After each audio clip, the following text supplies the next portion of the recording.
నమస్కారం అండి. ఇప్పటికిప్పుడు ఈ సమావేశం పెట్టడానికి కారణం ఏంటి? జూన్ 2న స్కూల్స్ కానీ కాలేజెస్ కానీ క్లోజ్ చేయడం మా ఉద్దేశం బీసీ వాళ్ళ సంఘంది. ఎందుకంటే ఎవరు పట్టించుకోకున్నా కూడా బీసీ సంఘం బాగా పట్టించుకుంటుంది కాబట్టి ఫీజు ఎవరికైనా ప్రాబ్లమే కదా, ఫీజు కష్టమని చెప్పేసి ఇటు తరఫున ఈరోజే మీటింగ్ పెట్టడం జరిగింది. ఎందుకని జూలై 2వ తారీఖున బంద్ కోరుకుంటున్నారు? దానికి పర్టికులర్ రీజన్ ఏమైనా ఉందా? అలాంటిది ఏం లేదు, ఏదో ఒక డేట్లో పెట్టాలి కదా, డెఫినెట్గా ఆ డేట్ ఫిక్స్ చేశారు అంతే. ఒకవేళ మీరు చెప్పినట్టు కాలేజీలన్నీ బంద్ చేయకుండా రన్ అయితే ఏం చేస్తారు నెక్స్ట్? ఏం చేస్తాం, వాళ్ళకు ఉండాలి, పేరెంట్స్కి ఉండాలి, కాలేజీ యాజమాన్యానికి ఉండాలి. ఎందుకంటే వాళ్ళ కోసమే కదా మనం చేసేది, మనకు వచ్చే ప్రాఫిట్ ఏం లేదు కదా. స్టూడెంట్స్కి బెనిఫిట్ కావాలి, వాళ్ళు చదువుకోవాలి, వాళ్ళకి డిస్టర్బ్ కావద్దు, డబ్బులకు ఇబ్బంది కావద్దు అన్న ఉద్దేశంతోనే మేము ఇది పెట్టుకున్నాము. సో వాళ్ళు కూడా కోఆపరేట్ చేస్తే చాలా బాగుంటుంది. ఈ ఫీజుల సమస్య అనేది ఇప్పటిది కాదు, ఎప్పటి నుంచి కొనసాగుతుంది కదా. అది అంతే కంటిన్యూ అవుతుంది, ఎప్పుడో ఒకసారి వినొచ్చు కదా. ఇప్పుడు సీఎంకైనా కూడా పిల్లల విషయం కాబట్టి ఓకే, ఒప్పుకుంటే నష్టమేం లేదు కదా.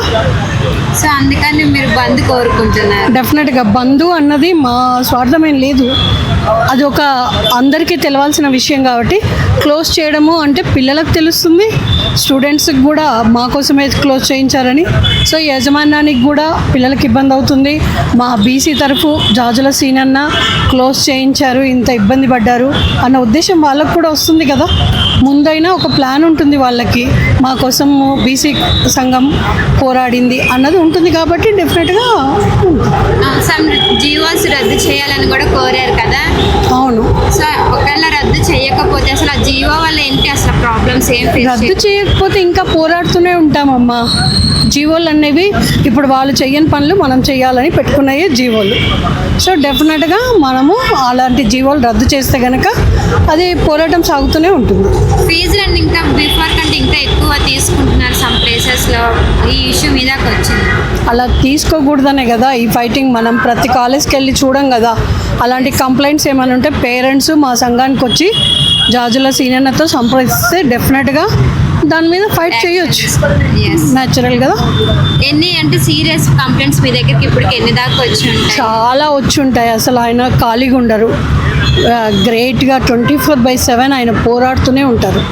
సో మేము ఎప్పుడో ఒకసారి అటెండ్ అవుతాము, బట్ ఆయన మాత్రం ఫ్యామిలీ కాదు, ఇలాంటివి ఉండయి, ఇలాంటి వాటి కోసం పోరాడుతూనే ఉంటారు. ఆయనకు కాల్స్ వస్తూనే ఉంటాయి, మరీ వీలు కానివి వచ్చి చెప్పుకుంటారు, మేము వెళ్ళి చేస్తాం కూడా. ఆల్ డిస్ట్రిక్ట్స్ మాది ఇప్పుడు కాదు, హైదరాబాద్ టు ఢిల్లీ వరకు మా పోరాటం సాగుతూనే ఉంటుంది. సో ఫైనల్గా తెలంగాణ విద్యార్థులకి మీరు ఏం చెప్పాలనుకుంటున్నారు? తెలంగాణ విద్యార్థులు కూడా మాతో పాటు పోరాడండి. ఒక్కరోజు కాలేజ్ పోతే నష్టం లేదు, మీరు కూడా మాతో పాటు వచ్చి, మేము ఇక్కడ సుందరయ్య పార్క్ నుండి ఇందిరా పార్క్ వరకు మా మార్చ్ ఉంటుంది. సో దాంట్లో పాల్గొని చాలా పెద్ద ఎత్తున పోరాడితే ఉన్న పెద్దవాళ్ళకి చేయాల్సిన వాళ్ళకి కొద్దిగా ఎఫెక్ట్ అవుతుంది. సో జూలై 2వ తారీఖున కవితక్క కూడా భూ బకాయితాన్ని పోరాటం చేస్తున్నారు ఉప్పల్లో. మీరు అదే రోజున మీరు చూస్ చేసుకున్న రీజన్? అలాంటిది ఏం లేదు, ఆవిడ తనే, మనది మనమే. మనం ఇంత పెద్ద తెలంగాణలో ఎవరిది వాళ్ళకే ఉంటుంది. కవితను ఉద్దేశించి ఏం లేదు, మాది మాకే, తనకే. ఎవరి పోరాటం వాళ్ళదే, ఎవరిని మనము కించపరిచే ఉద్దేశం లేదు. Thank you.